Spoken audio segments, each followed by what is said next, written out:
Support comes from By the Yard Outdoor Furniture, Minnesota-made and handcrafted out of recycled plastic, dining sets, Adirondack chairs, benches, and more. You can shop one of their retail stores or bytheyard.net for spring delivery. This is NPR News, supported by Park Square Theater, presenting Holmes and Watson. Sherlock Holmes is presumed dead when three men turn up, each claiming to be the great detective. Mystery, suspense, and Sherlock Holmes on stage through August 21st. Tickets at parksquaretheater.org.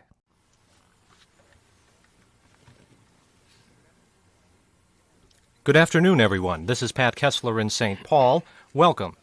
Normally, the race for state auditor is a low-visibility campaign that gets little attention in the media or from voters. But this year, the two candidates for state auditor are newsmakers themselves because of their fiery speaking styles and energetic campaigning. They are our guests today on Midday. This is their first meeting in the campaign. Arnie Carlson is the incumbent state auditor. He is an independent Republican, carries the IR endorsement. He was elected to auditor in 1978, one of three Republicans elected to constitutional office during that year's so-called Minnesota Massacre. Before he became auditor, he served in the State House of Representatives, and before that, he was a member of the Minneapolis City Council. Welcome, Mr. Carlson. Thank you. Paul Wellstone is a political science professor at Carleton College in Northfield. He is a newcomer to statewide politics, winning the DFL endorsement for auditor over three other candidates at last June's state convention.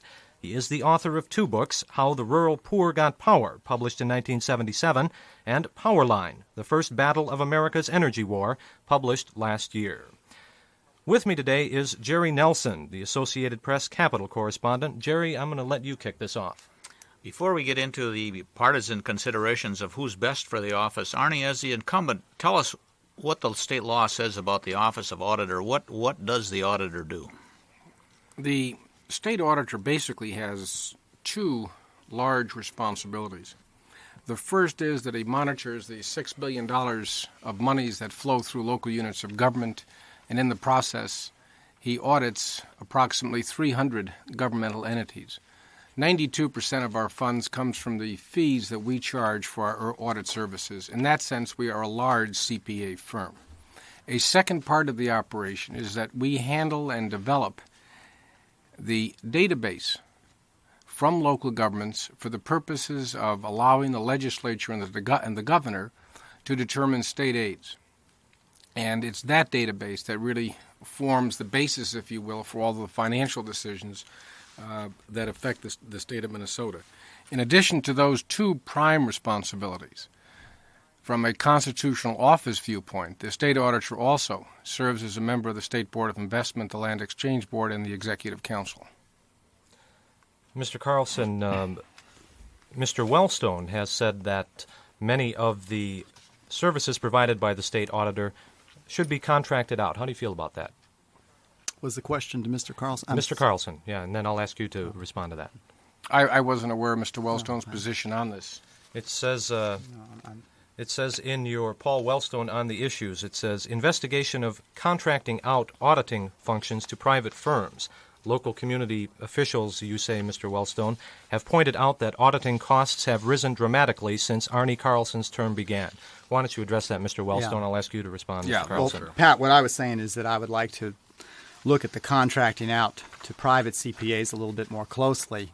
I'm a believer that people in government service can do the job, and that what we have to do is make sure, especially in a time when local governments are so hard-pressed financially, that we don't price ourselves out in the auditor's office and that we can perform that service. As I travel around the state, I hear from some of the county officials and other people that the cost of the audits has gone up, and it's something that's of a real concern to them. Now remember, the 87 counties and the first-class cities have no choice. They have to be audited, and they have to pay the per diem charge. So in a sense, we're talking about taxation, whether people want it or not. So it's very important that we have real accountability here, and it's very important that we take a real close look at the cost of it. And I tend to think that it may be a mistake to go along this trend of contracting out more of the services to private firms, which I think has been the record of Mr. Carlson. Go ahead. What do you say to that? I'm not sure what his last sentence meant. Go ahead, Paul. What my last sentence meant was that I think over the 4-year period, what we've seen is the contracting out of some of the jobs more to the private CPAs, and I'd like to take a look at that cost and see whether or not we might want to look at it more carefully, since I think that the overall cost to local governments has become a real serious issue. My goal is to try and provide the best kind of service at, of course, the cheapest price. Is that true, Mr. Carlson, what he says? And he also says that the auditing costs have risen dramatically under your term. Yeah, I'm somewhat confused. First of all, it should be stated that the state legislature has placed constraints on our office. All of our employees, for instance, have been placed in unions. We're the only CPA firm probably in the universe that is unionized. So that makes it somewhat unusual. So our costs are obviously driven by any wage settlements that the state has. The office itself does not have the prerogative of entering into bargaining agreements separately from the rest of the state of Minnesota. We are all part, if you will, of the same entity. But basically, we try to take a look at the market rate costs about once every 6 months. We're still slightly below, on an hourly basis, the average price charged by a CPA firm. But as we reminded the counties and the municipalities and all of our clients, we are very much concerned about the overall costs of audits. The primary reason for the audit cost rising is not that our hourly fee is high. Our hourly fee is, as I indicated, competitive. And two, our salary structure, frankly, is very low. But the reason is that we do a compliance financial audit. And what a compliance financial audit does is it requires us to extensively, as we go through the verification of the financial statements of a local governmental entity, we also have to match their expenditures and their revenue patterns against the law. That's a function that very seldom is performed by a private sector CPA firm. So in essence, we're talking about two different types of audits being performed. Now, national standards are being promulgated that I hope will correct this. Now, in the past year and a half, we've created an organization called the Audit Forum, whereby we brought in private CPA firms working with our office so that we could agree on one uniform standard for governmental auditing so that everybody will do a comparable type of an audit. But right now, basically, let me give you an example of a thing that qualified as an audit. I put out the fish net to pull in all the water districts in the state of Minnesota to find out what kind of financial reporting they had. I got one back. It was a letter written on the stop of Allstate Insurance Company stationery. It said, "I've looked at all the money and it's there sincerely." Now, theoretically, you can say that's an audit. But you know and I know that, of course, that's not an audit. You have to have uniform standards. So what our office has tried to do is work with the private sector that we can do uniform auditing, and I think it's going to work out very well. Let's see if we can give voters a little help here.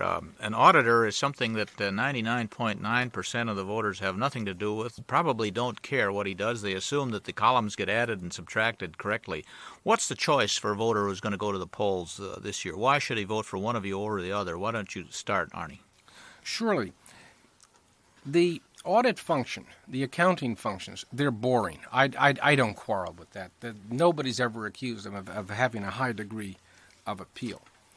But I'll tell you what's not so boring is when you do not have good accounting systems and you do not have good auditing systems online, that's when you have the kinds of collisions that the state of Minnesota has had with financial reality. That's when you start to forfeit on bonds. That's when municipalities and local governments go into a state of bankruptcy.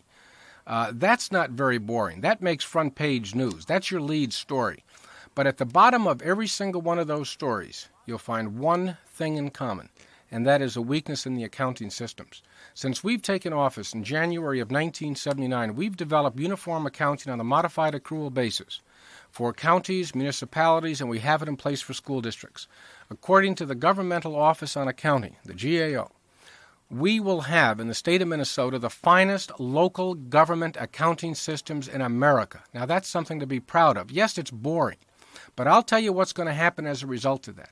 Because from that, we developed the first fiscal health program in the United States, whereby we could take a look at 5-year trends, tell policymakers where they've been financially, where they are financially, and on that basis, what kinds of actions they're going to have to take to avert a crisis. That kind of far-sighted planning, I think, allows local units of government to avoid the kinds of disasters that have plagued the state of Minnesota. It's called good financial planning. Boring, yes, and I agree a lot of people still think we audit IRS returns. We don't. And yes, it's misunderstood. But that doesn't mean that it's not important. I would argue that of all the constitutional officers, the two most important by far are the office of governor and the office of state auditor. And why should you be elected auditor instead of Mr. Wellstone? And Mr. Wellstone, we'll give you a chance in just a moment. Okay. Surely. I think because the record of this office, admitted by both Democrats and Republicans in the legislature, is that we have done probably the best job in recent history of running that office, of managing it. We took an office literally that was sort of anti-CPA, and we developed it into pro-CPA. We abolished the seniority system. We turned that office literally upside down. We expanded it. We developed it into a top-flight professional organization. We eliminated partisan politics and partisan involvement in the audit function. Today, we sit as the Midwest representative on the National Audit Forum. That's a very high honor. We sit there advising the GAO. That's a long distance that we've come from the days where our office was laughed at for its partisan involvement, and that was back in 78, 77, 76. The second thing that we've done, as I indicated, is develop uniform accounting. No small step forward. The best systems in the United States. Thirdly, I think I know we have developed the first fiscal stress program in the United States. We're a model. Just 2 weeks ago, Monday, we got a call from the state of Illinois. They're going to try to implement it. Let me give you an example of the kinds of testimony that we get. This is from the city of Ramsey, the finance officer. I guess, Arnie, you are probably the first state auditor that has really gotten involved in making governmental units fiscally responsible. Keep up the good work. Mr. Wellstone, why should you be auditor? Why should we elect you over Arnie Carlson, the incumbent? Well, I think I bring a strong professional background to the position. I, too, am interested in uniform standards. I'm interested in providing first-rate technical assistance. I think you've got to have an auditor's office that does a good regulatory job so the taxpayers can be sure that their money is being spent on what they want it to be spent on and what they hope that it'll be spent on. I think it's very important to be proactive and not reactive, to help local communities so that they can keep a good internal checks and balance system so that they can be sure that what they spend money on comes out of the right fund, that it's a legally authorized expenditure. I think it's a real challenging position working with local governments and local communities, and that's really been my background for the last 10 years. I've been a grassroots activist and have worked at the community level. Now, I think that some of the things Mr. Carlson has talked about are good ideas. The difference between the two of us is that I would take it a one step further. I am an activist auditor. I'm interested in that kind of a concept of leadership, and to my mind, it's simply not enough to talk to local communities about what their economic situation might be. What you have to be is a community builder. You have to be an advocate for local governments. I don't want to perform autopsies on the shattered finances of local communities. I know what happens when farmers go broke. I know what happens when working people are out of work. I know what happens when small businesses have to shut their doors. Communities die. And it's simply not enough to essentially take a kind of medical laboratory test where local governments fill out a questionnaire and you in turn look at what they've said, and then you spit back figures as to what their situation is. You know, you can have a balanced budget and starve to death. I mean, that could be an epitaph to some of the local governments and some of the local communities. We died. Our farmers went out of existence. Our working people didn't have jobs. Our businesses were not able to survive, but we kept a balanced budget. So I think that the reason the people of Minnesota are interested in my campaign, and the reason why I think that the people of Minnesota would be proud to support me, and I'd be proud to have their support, is that I'm a democratic farmer laborite. I talk about programs that build communities. And that's one of the reasons you're elected to state office, because you are a policymaker. This is not just a technical job. This is a major state government position. You're one of the 6 elected officials, and as one of the 6 elected officials, I want to have input into the major kinds of decisions that we make as a people as we try and get some control over our own destiny. I think I bring those kinds of fresh ideas. I think I bring that kind of commitment to program and to policy, and certainly I bring a professional background that qualifies me to manage an office which will have high morale and will operate smoothly and efficiently and serve local communities. I want to be an advocate for the local communities of this state. Mr. Wellstone, let's take off from that point. You've touched on it a little bit. Your literature and the news stories about you and so on seem to talk more about your role as a spokesman and an advocate, a word you just used. You call yourself a populist. The Worthington newspaper said you're a little like Hubert Humphrey when he was young, and others see traces of Floyd B. Olson in you. Do you see the office as being important for what you do about non-auditing things than auditing things? In other words, tell us a little more about what you do as far as being an advocate. Well, I think the office is absolutely one of the most important offices of state government. The auditor's position is a grassroots position. The auditor really, and his or her office, is a liaison between local communities, local governments, and the state legislature and the executive branch. You have to know what's happening at the local community level. And I think that the reason that some people have called me a populist is that I do know that economic pain. I've traveled around this state for the last 10 years. I've worked extensively at the grassroots level with low and moderate income people, with working people, with farmers, with senior citizens, with teachers, with students. I know what's happening there. And I think that that's in and of itself one of the most important things about this position.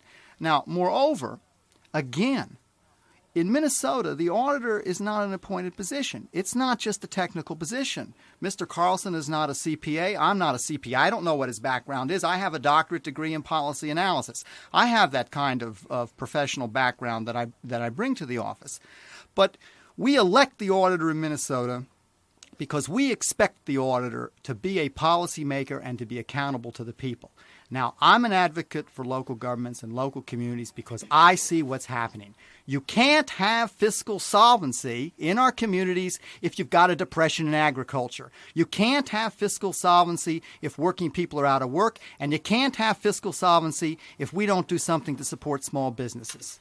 And so it's in that sense that I've been viewed as an advocate, and comparisons have been made to Hubert Humphrey or Floyd Olson. Of course, I'm very proud of those kinds of comparisons. Well, Mr. Carlson, is that the job of state auditor?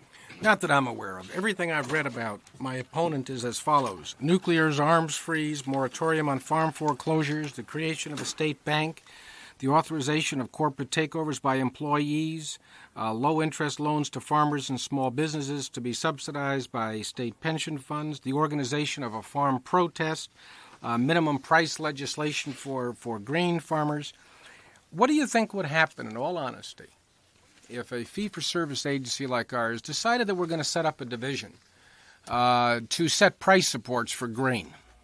What do you think the legislature would say about that? Would they say that that's an illegal expenditure of public funds? Do you think our clients would like to have audit fees paid for that purpose? We have a Department of Agriculture for that. When push gets to shove, what it really gets down to is everything that my opponent has indicated he wants to do can be done as a member of the Minnesota State Legislature or the United States Congress. There is nothing that he has talked about that relates, if you will, to the office of state auditor as is prescribed by law. The second thing is, if he's going to have this kind of force and power and authority within the system, and let's say he organizes a demonstration on the Capitol, because that keeps coming up, why can't he get his own teammates on his own ticket to endorse his proposals?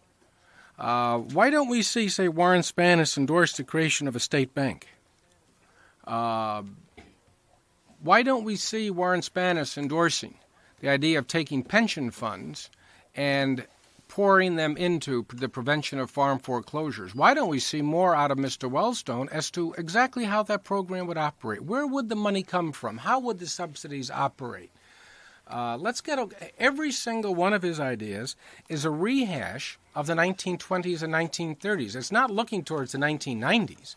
It's looking backwards to those ideas which, to a large extent, society experimented with and either utilized and implemented or already discarded. There is nothing forward-looking at all. You have to have an office that you can look to that has integrity and independence. When the Office of State Auditor says, the bottom line on this number is this, people have to say, yes, that has credibility, you're right. If you have a state auditor running around talking about grain price supports, the Libyan foreign policy, organizing nuclear power demonstrations, building up rallies, being the so-called community activist, how much credibility is our audit going to have?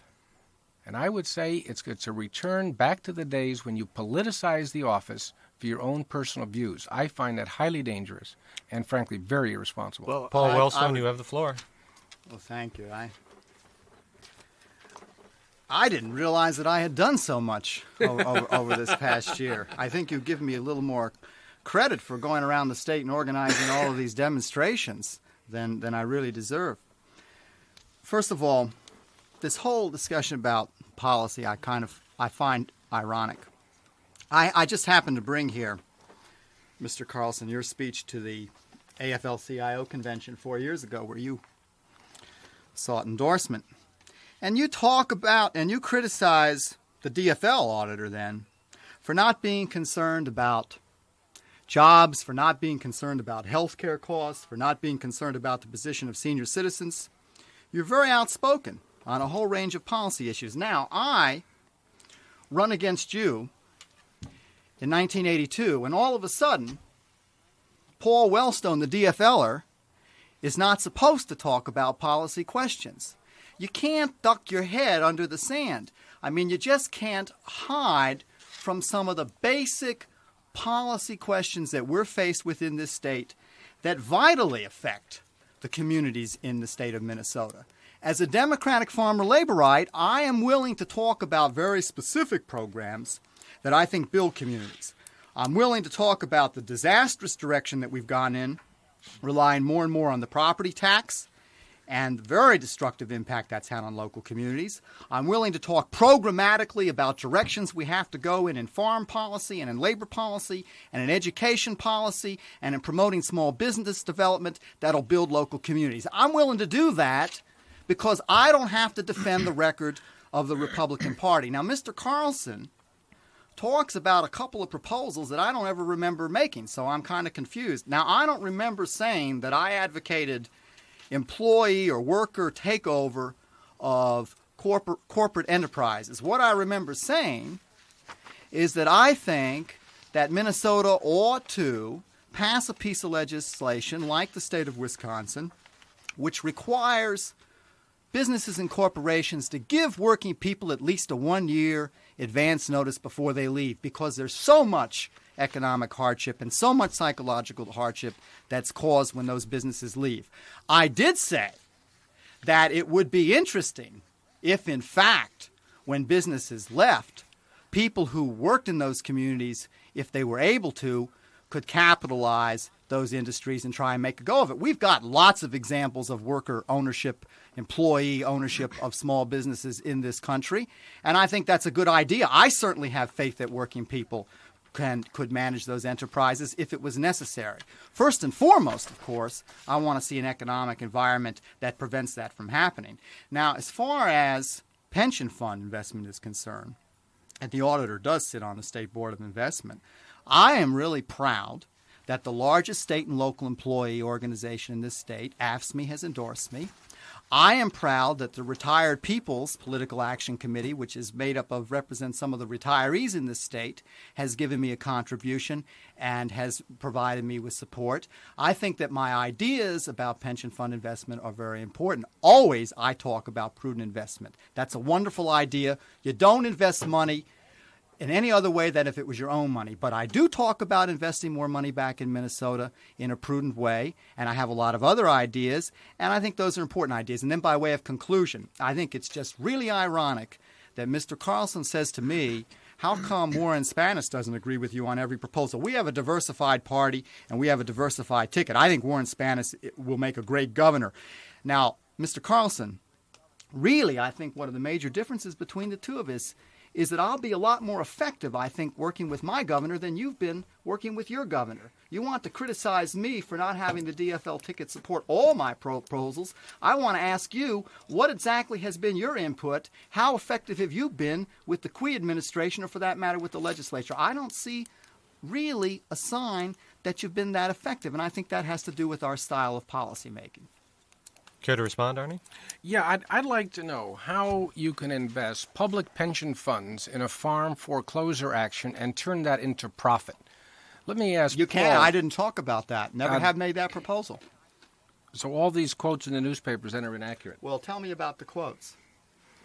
Okay, so you denied. I'll go Where back is my over it. quote in the newspaper? I want to hear my quote. And I want quotes around it. All right. Wellstone has proposed that state investment public employees are generally made for low-interest loans to farmers and small business. Too risky, say some DFLers with a good ear for the large constituency of public workers, including teachers. Now, this is repeated throughout a Is series that a of quote? articles. Excuse me, is that a quote? No, this is just an Well, article. I Are you think denying that- you say that then? I'm not. The author, the person who wrote the I story have talked. misunderstood you? Well, you see, you just talked about foreclosures. Why Why don't don't I you have tell talked me, about. I'm sorry. I have talked about the need, always using the prudent man standard, to invest more money in Minnesota's economy, and I've talked specifically about efficient energy use and housing, and I've talked about the importance of small business development. Okay, I've also talked about other ways of making those investments. I Okay. never remember The story talking then- about putting money into somehow preventing foreclosures, and it seems to me that you s- just quoted me, but you don't The have story a quote. then by Betty Wilson is right behind you. Tapping public employee pension funds to provide money for low-interest loans to farmers and small businesses. You didn't make that statement to her either. That's a lot of reporters Betty that is are right misquoting behind you. us, and I think that Betty would be the first one to tell you that we talked about pension fund investment, and we talked about the state bank, and we talked about the need to invest more money in Minnesota's economy. I draw some distinctions. I think there are places where we can invest more money. And by the way, I'm not the only one who's made this proposal. I might have been one of the first in Minnesota's economy. But when you're talking about pensioners' money, you always have got to use that prudent standard, and you certainly can't be making loans that are not going to promise a good rate of return. That's why I've talked about other kinds of institutions where I think we can do a better job with that. Well, So Mr. you can't Wellstone- quote me on Okay. something Why- like why that, don't and you you- shouldn't. It's just simply unfair. It doesn't serve the public any good at all. You've got an opportunity here to explain what you did said. Why don't you Yeah. say? Why don't you explain your position on the pension funds, and let's go into that a little bit, because Mr. Carlson, that has also been one of your issues over the last Right, few because years. I'd like to know how Yeah. you grant a subsidy to a loan and still follow the prudent person rule, which is to maximize profit. I'm dying to find out how that gap is covered. Well, Go And ahead. Let me I'm just sorry, I inter- can't really answer that question because the question doesn't represent my position. I can state what my position is, which I'd be really pleased Okay, to do. hold on just a minute. Jerry, you have a comment? Well, I'm going to try and put a framework around this because for the listeners, because the state auditor sits as a member of the State Board of Investment, which oversees the investment of, how much is it, Arnie? $4 billion, $6 billion? It's about $5 billion. $5 billion, which is held in trust for state employees who are right. retired or who will retire. That's right. And so that's a very important job of the state auditor. So, Paul, why don't you go from there? What should the board be doing that it isn't doing now? My position from the very beginning has been that we ought to invest more of that money in Minnesota's economy. I'm proud to be one of the first ones to have really articulated that position, or to have made that to have made that position clear. I've also said that it's very important that the state and local employees have representation on that board, because we're one of, I think, 5 states in the country where the state and local employees don't have representation.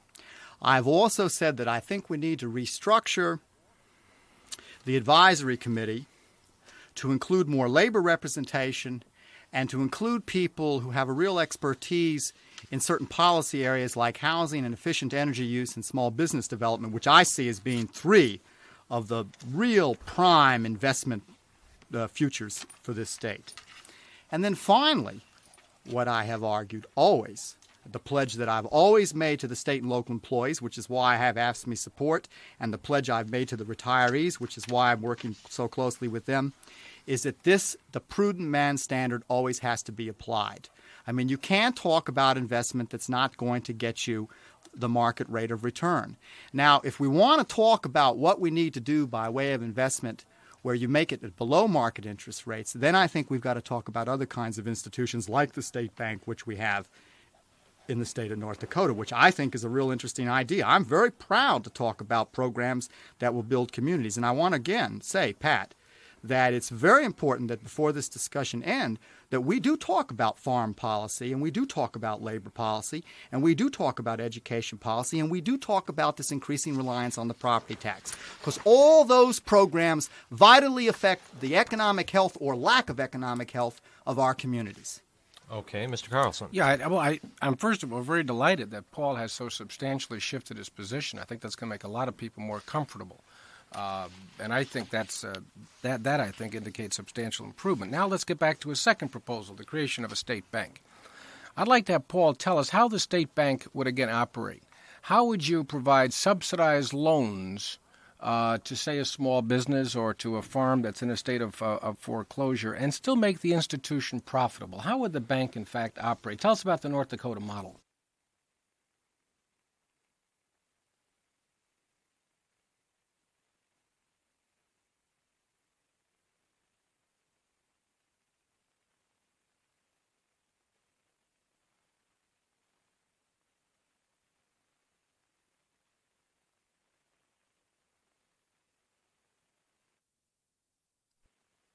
Okay, before you answer, I want to ask you, Mr. Carlson, then, do you substantially agree on the positions on this pension plan? Well, the ideas that he's now kicking around have been kicked around for several years. There's nothing new about it. He's not the one that's articulated. And we wrote a major report in October of 1980 that recommended the restructuring of how you invest funds, of how you get employee representation on, et cetera. We were the pioneers in the field. I'm glad that Paul now accepts the idea of the prudent person rule, because that's precisely what it should be. That should be the standard for handling someone else's money.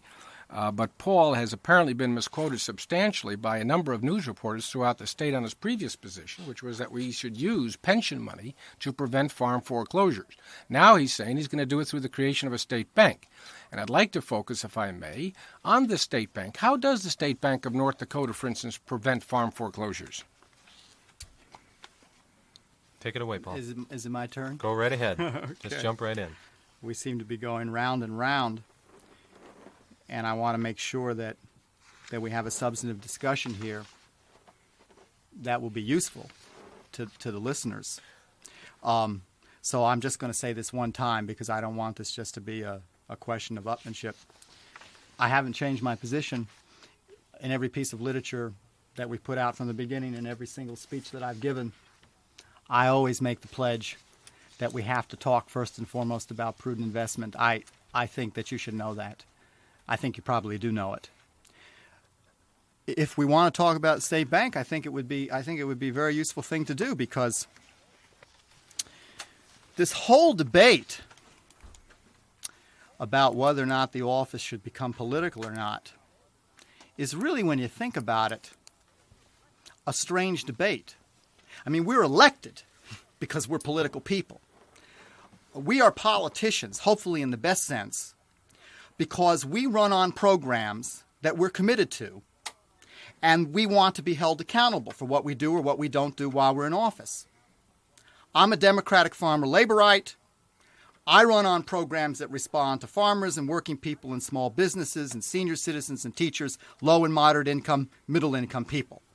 I'm not a big corporation candidate. I'm not a big banker candidate.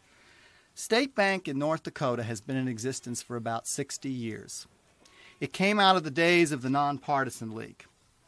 It came out of the days of real hardship for the people of that state. And it's a bank that nobody in North Dakota wants to see put out of existence. It's a bank that served the people well. It's not a monopoly bank. It's a bank that works with the small banks in the state and provides them capital. And it's a bank that has made lower interest loans to hard-pressed farmers, to small businesses, and, I might add, to students who have been feeling the crunch because of the Reagan Republican policy dealing with student aid, who need those loans to be able to go to college. It has as its mandate investment back into the state of North Dakota. I think it's a very interesting institution, and I think we ought to consider that model as we, in our state, try and get some control over our own destiny and decide what it is we're going to do in these hard economic times. That's really the challenge that's before us. Now, you can't talk about how we plan and directions that we move in and how to build local communities if you just want to hide behind a very narrow, technical, professional definition of what an auditor does and what an auditor doesn't do. And I'm not going to hide behind that definition, even though I have all the professional qualifications. That's what the North Dakota State Bank does. No, that's not quite what the North Dakota State Bank does. That's what Paul Wellstone says the North Dakota State Bank does, but the North Dakota State Bank doesn't say that. Here is from the bulletin of the Federal Reserve Bank of Chicago. Law prohibits the bank from making private and commercial loans, except VA and Federal Housing Administration, the FHA, guaranteed home loans, and federally insured student loans. We have each and every one of those programs on board right now in the state of Minnesota. But you will note that law prohibits this bank from giving loans directly to farmers. It is not true what Paul says that they lend money to farmers in foreclosure. They do not, and that's one of the reasons that they're still solvent. Now, I would further remind you that this bank has been tried in vast numbers of states since the outbreak of the Revolutionary War. The last bank to go under was the state of Delaware. The taxpayer had to pay $40 million to get rid of their own investment in a state bank. The only one left is North Dakota. Now, North Dakota basically and solely services other existing banks. Two, they keep a tremendous distance between themselves and politicians. Now, can you honestly think of what would happen in the state of Minnesota if the state legislature created a state bank? Within 2 years, you news reporters will be having field days on political loans, and you know it as well as I do. But by law, the State Bank of North Dakota is protected because they do not, Paul Wellstone to the contrary, make loans to individuals or to individual farmers. Well, excuse me, I'm glad that the people have had a chance to listen to us, because what I said, and I thought I said it very clearly, was that the state bank, it's not like a bank that we think of with doors and you go in and you get loans as individuals. I said that the state bank works through the small banks, and it provides capital to the small banks, which in turn make the loans. Now, I know everyone heard me say that, so I don't know really what the point of debate is. The point of the debate is it certainly doesn't make loans directly to farmers. It provides the capital to small banks, works effectively with small banks, and I think it's an institution that we might look at in these times of economic hardship. Paul, you said it makes low-interest loans to farmers in distress. It does not. Working through the small banks. No, that's not what you said. Well, now, listen, we're going to go around and around. People had a chance to hear us, and so it's on tape. I'm happy that you clarified that. Yeah, I'm glad people heard now, what I said. Now, let me bring up a second point. Paul, if the city of St. Paul were to be part of the state bank, now bear in mind, the city of Minneapolis, the Democrat city council of Minneapolis, signed a resolution signed by the Democrat mayor of Minneapolis, Don Fraser, opposing the creation of a state bank. I thought you should know that. But the city of St. Paul currently makes $3.2 million on interest. Now, under Paul's new banking concept, St. Paul would lose that money. Where would St. Paul go to make up that loss of funds? Excuse me. First of all, I think that we've talked about the state bank, and I don't even understand the connection you're trying to make to the city of Minneapolis, Mr. Carlson. I've talked about the state bank as it works in North Dakota. I've talked about it as being a bonded bank, that the money would come from bonds that people would buy, revenue bonds, tax-exempt bonds. And I think that it's a kind of an interesting proposal. It's an important, constructive, positive proposal. Tried to explain the way it works through the smaller banks. I just don't see how this really serves anybody's purpose, and we're not going to have a substantive debate. Okay, I've talked about the state bank. It's an important idea. It's one way we might go. I've talked about my advocacy of labor and farm and education programs that build communities. I've heard little discussion on that. If you want to spend the rest of the time arguing about the state bank, I'm willing to do that. I didn't see any requirement that the city of Minneapolis has to put its funds in the state bank. This is a straw man argument that you're making, and I don't think it serves the people of this state for you to make those kinds of arguments or for me to have to respond. One more answer, and then I want to go to a different subject because we are starting to run short on time. Pat, I really take exception. He advocated the creation of a state bank for the state of Minnesota comparable to that of North Dakota. The problem is he doesn't understand how the North Dakota bank works. We already caught him on one, I'll catch him on another. 30% of the deposits of political subdivisions other than the state are in the bank. What he doesn't understand is that the way you fund the bank is by taking the reserve funds from local units of government, centralizing them in the state bank. The question I asked him is, where would the lost interest for the city of St. Paul come from? You can't, again, have a subsidy for one person without it costing someone else. In this case, it would be the cities that would have to pay. That's why Minneapolis so strongly opposes what Mr. Wellstone wants to accomplish. Now, okay. If you want us to go on, let me first of all say that I don't think Mr. Carlson's understanding of the state bank is accurate. I'm the one that really has done the research. I'm the one that's talked about it. It's kind of a privilege to bring up an idea and to talk about a program and get discussion about it. The only problem I'm having here is that so much of what he's saying really amounts to what we call in the education profession straw man arguments, and I don't know whether you want me to continue to respond to him or not. No, I don't. What I'd like to do is go on to another subject, and we can talk about this. It is an interesting topic. We'll talk about it another time. Let's go on to pension funds, perhaps. Jerry? Let's try this one. Staying with the State Board of Investment, a Republican candidate, Wheelock Whitney, has suggested that state pension funds could be used for equity investment, not loan, but equity investment in small business as a source of capital. Tell us what you think about that. Yeah, our board has been looking at the idea of putting some of our funds, possibly as high as 1% of our total funds, into venture capital. Venture capital, particularly as handled in Minnesota, has been eminently successful. We do have a number of people that are really expert in this field, and there's no doubt that there's a social spin-off in terms of job creation, the creation of new companies, bringing new products to the marketplace, etc. That idea will again be discussed at Friday's meeting. My reaction is that we probably are going to be favorably disposed to putting in some of our money into venture capital. I think we will go that route, but it's not going to be anything in excess of 1%. It may well start out about 1/4 of 1%. I'd like to put a question to Mr. Carlson, since I've been quizzed a little bit about state bank proposal, which goes along with many other kinds of community building proposals that I've made.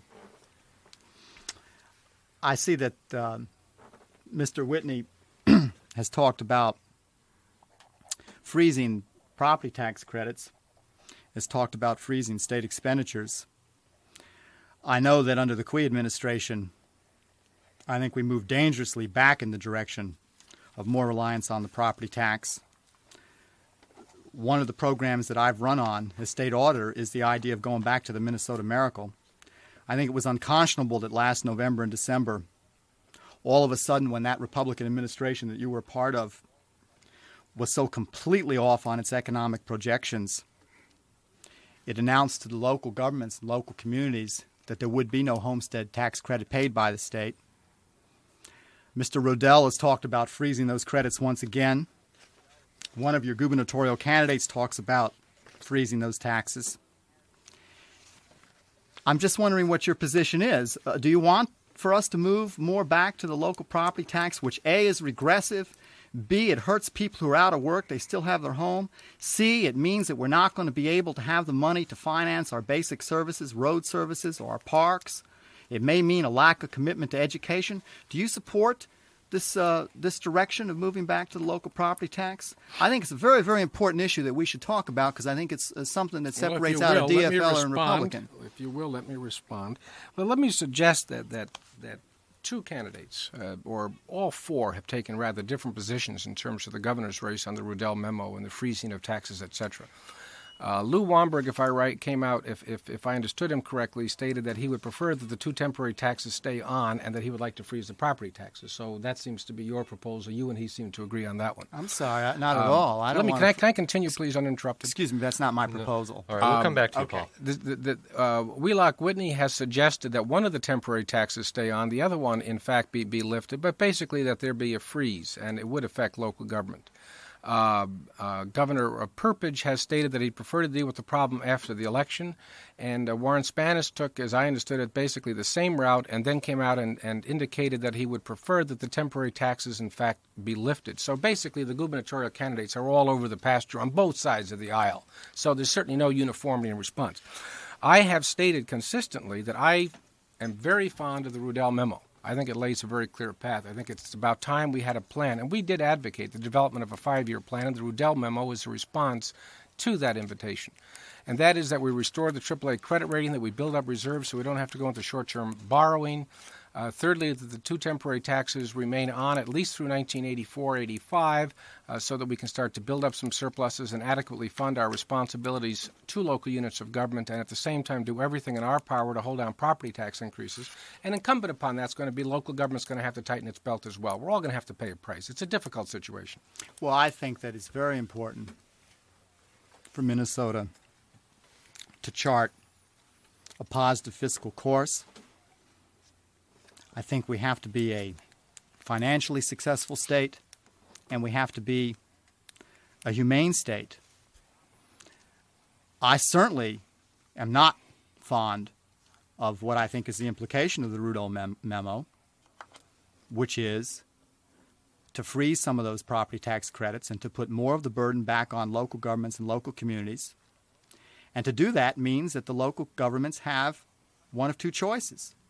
Either they cut back on what I think are very basic, essential choices that have to be made, and very basic services: police protection or fire protection, maintaining our roads, maintaining our parks, maintaining quality education, or they continue to raise those taxes. I think the property tax is an extremely regressive tax on working people, on middle-income people, low and moderate-income people. And I think that one of the big differences between Paul Wellstone, a DFLer, and his Republican opponent is that I believe we need to move back in the direction of the Minnesota Miracle and make sure that we do not rely so much on that property tax because it does have such a destructive impact on local communities. I also believe, as I've said several times today, and this is one of the reasons I'm so proud to be a DFL candidate and to run for state auditor, that we have to move forward on a range of farm and labor programs that will help, and economic development programs that will help build the financial base of our communities. Well, I just can't accept the implication of what you're saying. I think it's going to be have very, very negative impact on our local communities and on most of the people in the state. Well, let me suggest this. No candidate has gone beyond what I have stated, and that is that the two temporary taxes stay on. I'd like to know if Paul is suggesting that we increase the income tax and the sales tax beyond their current levels, because that's the only other thing you can do if you're going to be able to fulfill the mission that you state. No, it's not the only other thing that you can do. Okay. Mr. Carlson, let me ask you something, though. You have done audits of local governments for the last few years. Is there more room for belt tightening? I don't think an audit really can answer that question. It's not designed to answer that question. It's designed to verify the accuracy of the spending and revenue patterns that one sees. I think whether we like it or not, all of us, state and local as well, are all going to have to belt tighten. Don Fraser just submitted a belt tightening budget for the city of Minneapolis. Latimer's going through that process right now. Hennepin County indicated this morning that they're not going to take an 11.2% increase, that they're going to belt tighten and they're going to try to reduce. These are not easy times for anybody. I think the state has done quite a job on tightening its belt, frankly. I don't see any other options. I don't hear any gubernatorial candidates suggesting that taxes be increased beyond what we've talked about today, not one single one. As a matter of fact, Warren Spanis yesterday indicated that he wanted indexing in place. One other question I haven't asked you before. Are you supporting Lou Wamberg for governor? I'm supporting the endorsed ticket, yes. And then we'll obviously see what happens after the primary. Paul, you... Well, Excuse me. I'm sorry, Go- Jerry. Can I answer this Sure, question go right on ahead, taxes? Because I think that when we talk about taxes, we're getting right to the heart of what local governments are faced with. These are real hard economic times. And I don't think anybody running for office can deny that. People in the state know that. People feel it in their everyday life. And we do need to think about belt tightening. We have been doing that. The question is, what kind of belt tightening? The question is, who decides for whom? Who decides and who benefits and who has to sacrifice? Again, I think that the Quay administration, the Republican Party administration's emphasis on moving more back to the property tax and their constant criticism of the income tax has just meant that the burden is falling more and more on local communities that can't afford that burden and on the very people who are least able to pay for it. I mean, it's kind of like the Reagan administration's squeeze on local communities, except just done by the Republican Party. Now, there are, other ways to think about taxation if we're committed to certain basic services, and I certainly am, and I think most of the people in this state are. Because, it can be a myopic view to make cuts which end up really hurting us in our future. First of all, I too think that we have to continue with the income tax surcharge right now. I think we have no other choice. Second of all, I think that we really need to look at the whole concept of tax expenditures. I am a populist. And a tax expenditure, of course, is a portion of money that an individual or a business is forgiven from paying. We're talking about loopholes and deductions. I think it's high time that in the state of Minnesota, we take a good look at all those loopholes and deductions and see whether or not they're necessary and whether or not we can expand the base. Thirdly, my position on indexing is that it was a mistake, badly hurt our economic projections. I wasn't a part of that Republican administration. I'll be a part of the Democratic Farmer Labor Administration. And that if we want to make some changes, what we ought to do is consider essentially what Iowa's doing, which is move to indexing when in fact you have a windfall. We don't have that now. So there are clear alternatives to the property tax. There is no alternative to the fact that we make a commitment to certain services or we don't, and we finance them. And the question is, how do we finance them, and can we do it in a fair and equitable way? That's the principle that I operate on. Pat, if I may. Please. The Reagan administration calls a tax increase a revenue enhancement. Paul Wellstone calls a tax increase a tax expenditure. But no matter what you call it, it's a tax increase. And I think that's fine. But I just think we should be a little more blunt and a little less professorial. If you favor a tax on income to rise above its current level, say so the public can truly understand you. Let me, if I may, Paul, during this entire campaign, has talked about issues, as I indicated before, that relate to the legislature and relate to the United States Congress. And he indicates that's because of his deep, and I think it's a very sincere concern for poor people. I myself came out of the slums of New York City, and I do care about the poor people as well. But the question becomes, how do we best serve a state auditor? Now, Paul was involved in a rate case in the state of South Dakota. And in court, he made a rather interesting acknowledgement that he has trouble understanding graphs and charts and figures. Let me read. First, an admission on my part. I have 3 children. And when all of them were young, one of the real tough things for me to go through was the fact that I couldn't put together an 8-piece puzzle for them. That is a disability I have. I can't read graphs and charts and figures very well. Now, the whole Office of State Auditor revolves around graphs and charts and figures. That's the basis of our operation. It's kind of like a surgeon saying, I want to be a great surgeon. I want to perform surgery on you, but I really can't stand the sight of blood. Paul, you've got to respond to that. I better respond to that. That sounds like something that Mr. Carlson had to spend a lot of time digging up. I think that if you were to go through that whole record, Are you passing around to everybody? Is that okay? Just go right I ahead. think that if you were to go through the record of that testimony in South Dakota, that was in the context of my responding to a several hundred-page brief written by, I forget the name of the person who wrote it for NSP. And what I said there was an introduction to a critique that I then made of her figures and her projections. It's certainly true that I have had to overcome that kind of a liability. You know, lots of people have perceptual problems.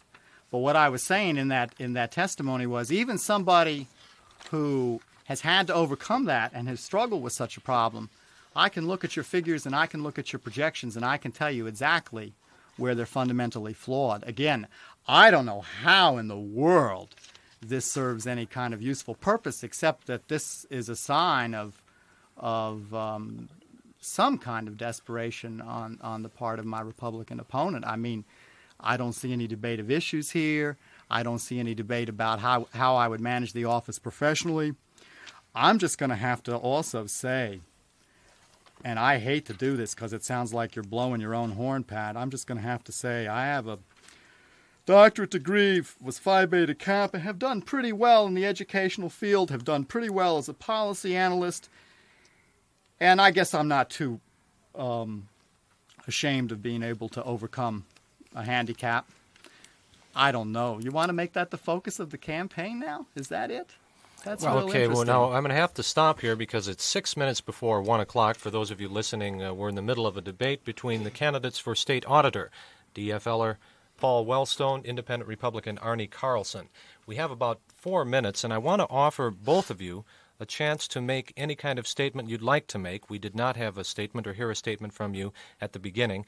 So, Mr. Carlson, I'll begin with you, and I'm going to have to cut you off very abruptly, and Paul, I'm going to give you the last word. Thank you very much, Pat. This has been a very difficult campaign because it's very difficult to run against a person who's running for an office other than the one he filed for. And I think one of the reasons is what came out in the South Dakota trial, that there is a perception problem with numbers and therefore the inability, if you will, for Mr. Wellstone to deal with the problems of numbers. But our job is to deal with numbers. We monitor $6 billion for local units of government. We monitor the spending and the investment of $5 billion for the State Board of Investment and its pension funds and its trust funds. We have a revolving fund, a fee-for-service budget. We have a departmental budget of over $3.2 million a year. We have some 124 jobs at stake. These are all numbers that the state auditor simply must deal with. The second thing is to take a look at what's been accomplished. We have taken an office that was held in rather low repute in 1978. We built it to one of the strongest professional governmental auditing organizations in the United States. We were the ones who turned that shop around so that women, for the first time in the history of that organization, could rise to their highest level of competence. The two highest positions in our organization now are held by women. We quadrupled the number of CPAs so that we can match private firms in the number of CPAs. We developed training programs for all of our staff people. We sit on the VOS committee, which is redefining the financial relationship between local units of government and the State Department. Sorry, I'm going to have to cut you Thank off. you. Give Paul Wellstone a chance. Go ahead, Paul. I'll try and make this brief. Bayard Rustin, who used to be a great labor civil rights activist, said that if you can't say anything in 30 seconds, it's not a good plan. Running for the state auditor's position is a real challenge. I think it's one of the most interesting positions in state government. You're one of the chief financial officers. I've talked from the very beginning about ideas of running a professional office that will serve communities well, that will provide the technical assistance, that will enable communities to collect data, that will be sensitive to communities' needs. I've traveled around the state and made it my business to get to know people at the community level. I've got a lot of exciting input from them and really look forward to being able to serve the people of Minnesota in this position. Moreover, I have said that in these economic times, it's just simply a dodge not to talk about what it is that's happening to people economically and not to advocate strong labor and farm and education and small business programs that will build communities. I don't hear my Republican opponent talking about any of those programs. When he ran in 78, he talked about all kinds of political positions. He's been a very political auditor. For some reason, he has some problem with me doing it now. I think that probably boils down to the differences between a Republican candidate and a populist Democratic farmer laborite. And I thank you for giving me this opportunity to be here today. Paul Wellstone, DFL endorsed candidate for auditor, thank you very much. Arnie Carlson, the independent Republican endorsed candidate, thank you. Ladies and gentlemen, thank you for joining us. Nancy Fusion, back to you. Thanks very much, Pat. You've left us at 2 minutes before noon, and we have time to give you some of the weather forecasts for our area. For Minnesota, variable cloudiness, a chance of showers in the north this afternoon, and fair weather in the south. Highs today over the state, low 60s northwest to the middle 80s in the southwest. Variable cloudiness tonight and tomorrow with widely scattered showers over Minnesota. We're going to have some cooler temperatures tonight, lows anywhere from the upper 30s in the north to the mid-50s in the south. Highs on Thursday, low 60s in the north to the mid-70s in the south. For the Twin Cities metro area, we can look for mostly sunny skies this afternoon, mild temperatures. Our highs 80 to 85 degrees, winds southwesterly 10 to 20 miles per hour. Tonight and tomorrow, partly cloudy skies, isolated showers are possible. Our lows tonight in the mid-50s and the highs tomorrow in the metro area in the middle 70s. Winds throughout the period southwesterly 5 to 15 miles per hour, becoming northerly 5 to 10 miles per hour on Thursday. Some current conditions around the state: Duluth 68 degrees, Moorhead 73 degrees, Rochester 73. It's 76 degrees this hour in St. Cloud, and in the Twin Cities we have sunny skies, 77 degrees. That's 25 degrees Celsius. That's going to do it for this edition of Midday. Our technical direction for today's program from Fred Wasser and Rhett Olson, assistance from Tad Gornflow and Tom Keith. You're listening to Minnesota Public Radio. This is Nancy Fusion.